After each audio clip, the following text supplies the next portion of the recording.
Hey, it's Cody. I'm just going to pop in here before the episode, give you a heads up. There's a lot of bird squeaking going on and other animal sounds happening in the background of this episode that may make it certain sections a little difficult to hear. I tried my best to clean it up, but, it's birds.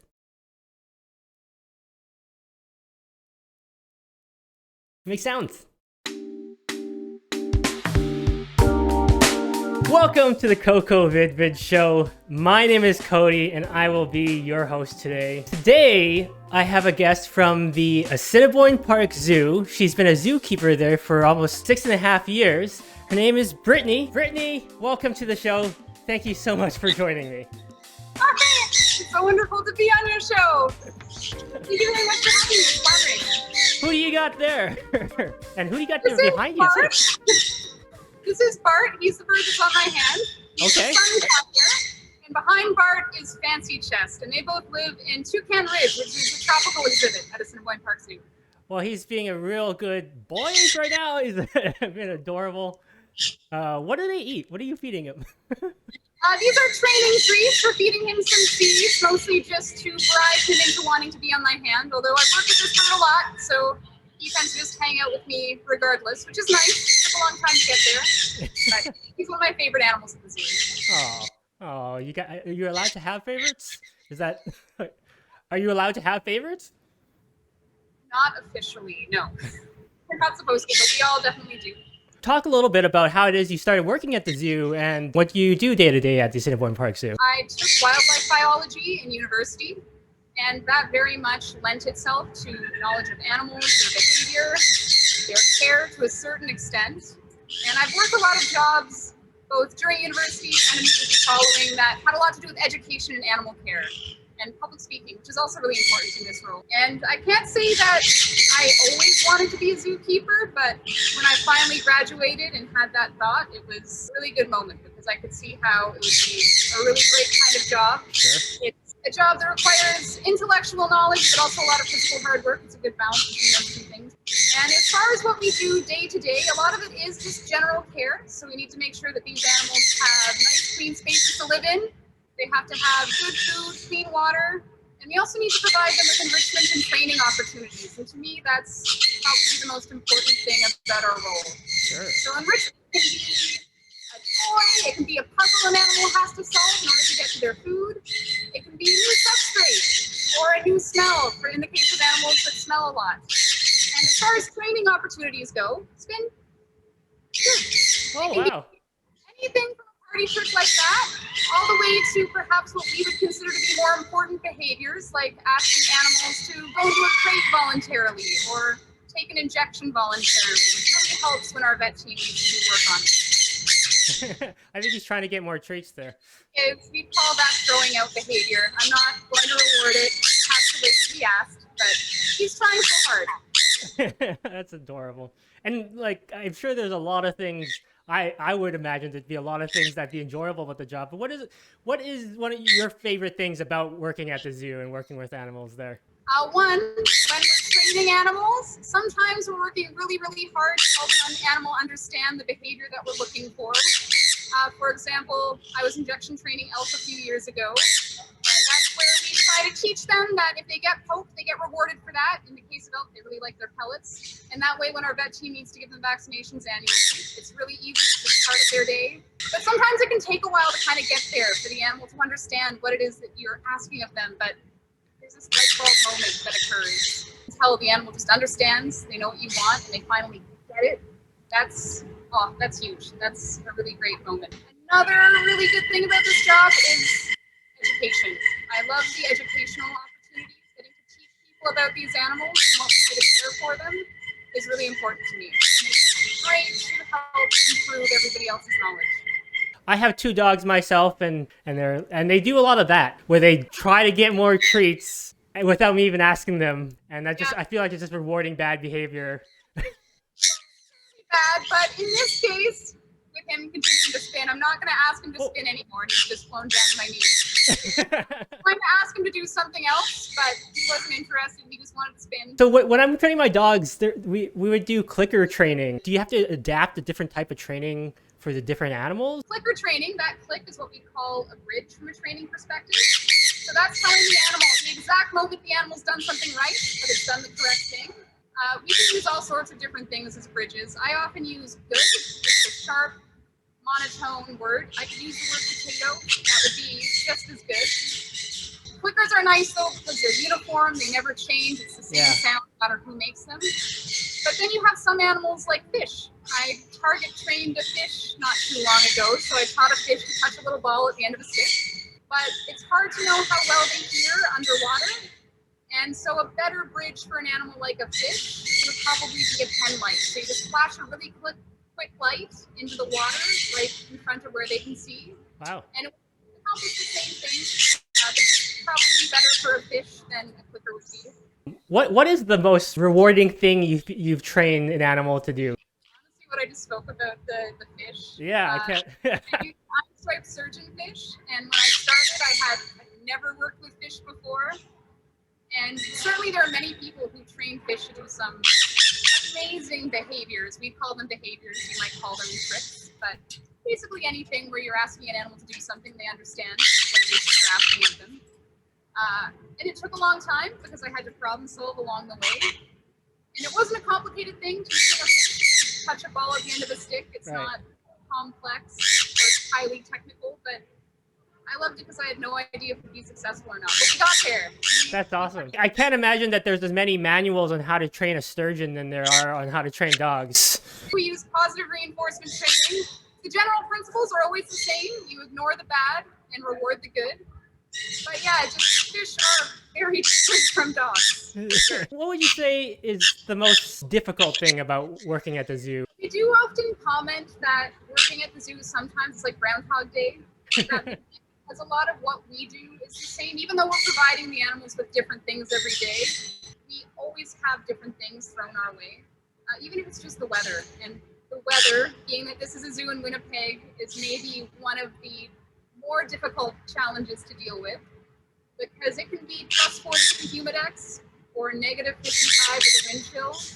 We still have to be outside caring for the animals to the same level. You can't slack off just because we're too hot or we're too cold or uncomfortable. So in the moment, that can be really, really tough. Sure. In a larger, grander sense, I'd say probably for me at least, one of the most difficult parts of this job is dealing with loss. We work really hard to have good relationships with the animals that are here. And when they pass away, as they all will, that can be tough. It's gut-wrenching sometimes. Even when they pass away of natural causes, when there's nothing that we can do, they're just old, it's still hard to say goodbye.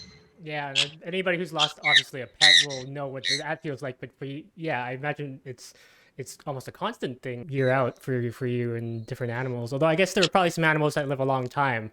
that. Sure, we have a self-repressive cockatoo named Joey, for example, who's flying around here somewhere. Although realistically not flying, she doesn't know she's a bird. She doesn't fly. But she's 32, and that's young for her species. She could be until long after I retired 25 some odd years from now.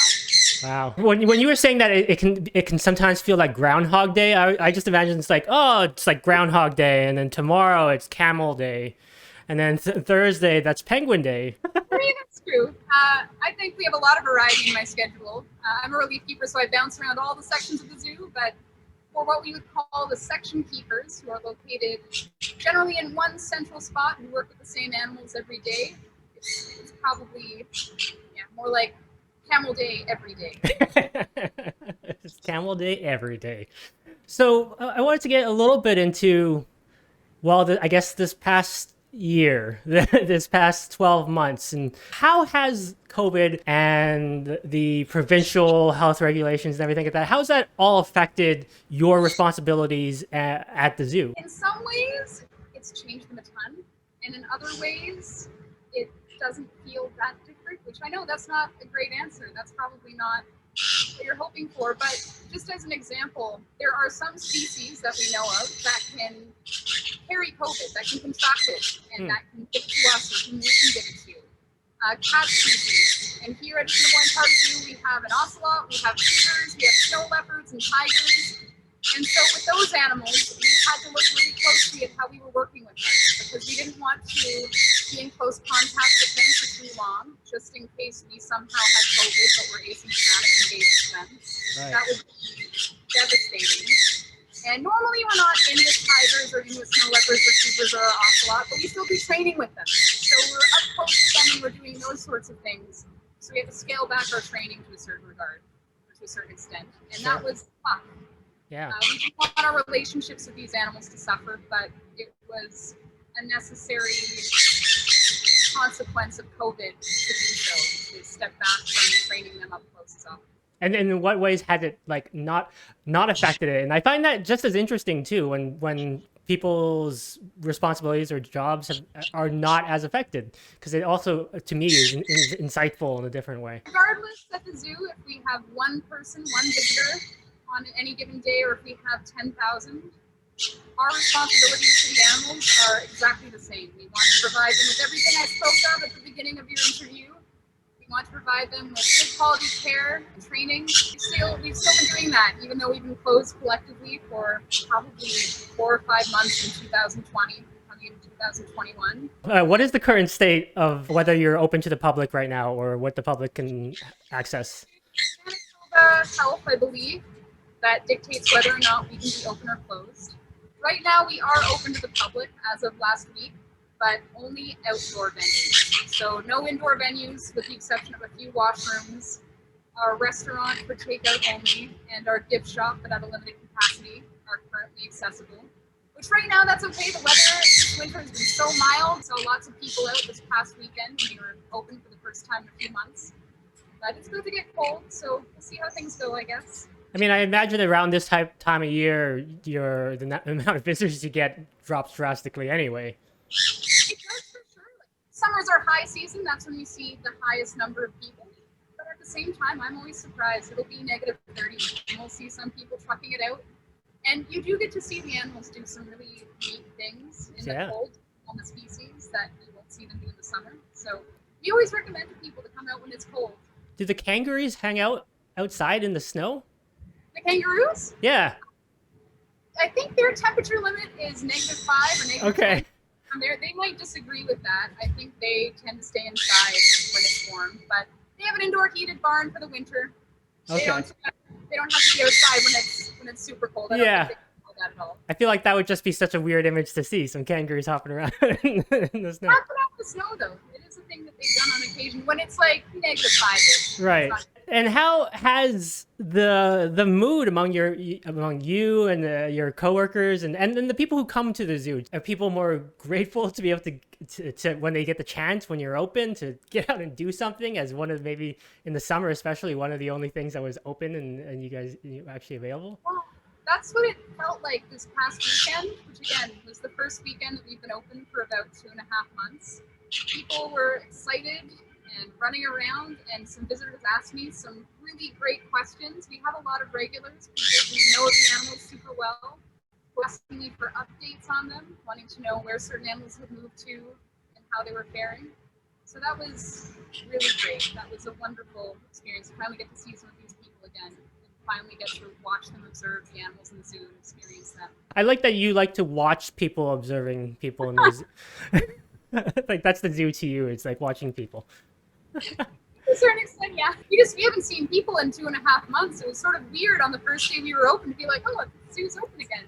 Public, they're viewers. And what about the animals? How you noticed any unexpected change in behaviors or anything in the animals just because of maybe the change of visitors or just the changes, like you mentioned some of the training you've had to scale back. Have you noticed anything with the animals that have changed because of COVID? Not entirely, and I know this is a really tough question because as human beings, especially people that love animals, we really want the animals to have missed us.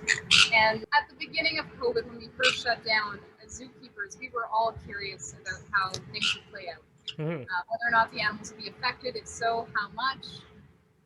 But ultimately, from what we could tell through our observations of their behavior, they didn't seem to mind that visitors were missing, that their day was a little bit different, which certainly hurts our egos a little bit. But at the same time, the majority of the animals that we work with, whilst we work really hard to have great relationships with them, like the Bart here,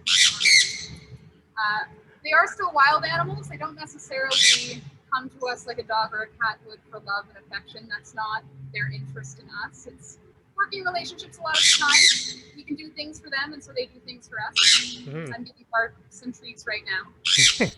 You said he would do another trick? He does the spin. Do behaviors. Open. Are you going to do it, or are you just want to embarrass him? He's just spinning more. He's just going to keep spinning. Oh! Since he lives here in free flight, he has all this space, which is wonderful for him. But if we ever need to get a good look at him, or if our vet team ever needs to see him up close, or perhaps give him vaccinations, being able to ask him to go into a crate where it's his choice, and where he gets rewarded for it, makes that process a whole lot easier. Because if we had to catch him, I don't think we could. Yeah. One thing I like to ask people, because it gives a very interesting insight into how we all see the world, is, was there a moment for you that made you kind of realize, oh, things are different, things have changed? Could be professional, could be personal. Was there a moment for you where something like that clicked for you? Professionally, I would say it was when we closed down the zoo for the first time. Even though we're a nonprofit, the costs of operating a zoo, I'm not sure what they are exactly. That's above my pay grade, but I'm sure it's quite expensive. We feed our animals amazing food. Staff, I have to be paid too. There are all sorts of costs of care that I probably don't even know about. And so to close down the zoo and to effectively shut down our revenue stream, that hurts. And that means that it must be pretty serious. And so when we heard that had happened and that the shutdown was indefinite, that was a huge, like, oh, pandemic isn't just going to go away. It's not something quietly slipping the night. It's pretty serious. When you are closed, is there any way for us to support the zoo? What can we do to help support the organization? We often have a lot of fundraisers. For example, we have Polar Bear Rescue Team. We also have enrichment drives that happen, I think, on an annual or semi-annual basis. Those things are all helpful. And honestly, coming when we are open, that's a great way to support us. Can I get a little plush Bart? I wish. I don't know. I'd have to check out the gift shop for that, but our gift shop sells all sorts of different neat things. I'm not sure if they have plush sun conures, so I'll have to make that inquiry. Bye, Bart. Who names the animals? How do you come up with the different names of the animals? Sometimes we have competitions. We had, for example, in the past, different schools name our polar bears. Sometimes we do by vote over social media. Sometimes we just decide the names ourselves based on how we feel in the moment. For example, Fancy Chest, who was behind us earlier, he just has an interesting chest, so his name became Fancy Chest. Fancy Chest is a pretty good name. I like that name. I'm a fan of it. It's catchy. It's probably available as a Twitter handle. I don't know. Maybe it's not. Before we wrap up, I usually like to kind of ask about, there's been a lot of negative things going on with the pandemic and a lot of bad news and a lot of tough times for people. But I often wonder, do you think there's anything positive that you hope that we can take forward with us? Something at work that I really appreciated that absolutely resulted from COVID. Our education team and we as zookeepers have begun doing more work on digital platforms in order to ensure that we're still educating the public. And I really hope that continues long after COVID is gone. Mostly because even though once we're back open, people can come visit the zoo, there are always going to be people who can't do that, where it's not as easy. Maybe they live way up in northern Manitoba and visiting Winnipeg just isn't as feasible. Or maybe they live halfway across the world, but they want to learn about how we care for our polar bears. Digital platforms allow us to reach those people, and so I saw that as hugely valuable. Speaking of which, where can people find Assiniboine Park Zoo on social media, on the internet? Where can I watch animals? I can't find enough animals on the internet. Where can I go? Assiniboine Park Conservancy's Facebook page, or Assiniboine Park Zoo's Facebook page, is a great resource for all of the videos I believe that we've almost ever posted. We have also posted some content on our Instagram feed. Most of the corners of social media you can find us on. Okay, cool. Well, thank you very much, Brittany. It's a pleasure having you on. It's a pleasure having Bart on. If he comes by again, tell him I say hi. Oh, there he is. Hey, Bart. Well, thank you very much, Brittany. Thanks, Bart. Thanks for joining me. I really appreciate you taking your time today, and I hope you and the animals and everybody else at the Assiniboine Park Zoo is doing all right. Thanks a lot, Brittany. Yeah, thanks so much as well. That's it for this week's episode. I'd like to thank Brittany, Bart, and Fancy Chest for joining me. And if you made it this far, I would really appreciate it if you hit that like button and hit subscribe if you want to see more content like this. Need to get in contact with me for any reason? Maybe you want to be on the show as a guest. Leave a comment down below or send me an email at cody@cocovidvid.com. That's it. See you next time.